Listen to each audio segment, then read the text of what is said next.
inside a creepy cave.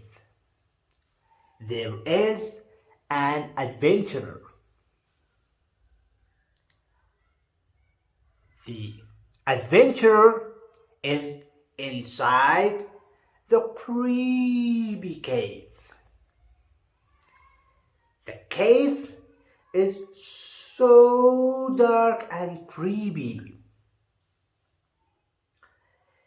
The adventurer wants to know what is inside the creepy cave.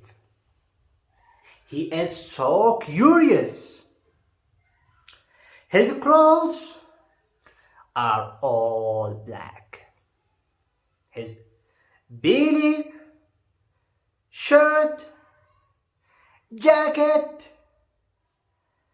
pants, boots are all black, and he has a head flashlight. In his left hand there is a stick, and in his right hand there is a bottle of water. He walks so carefully. Suddenly, he sees a snake. The snake is about to bite him.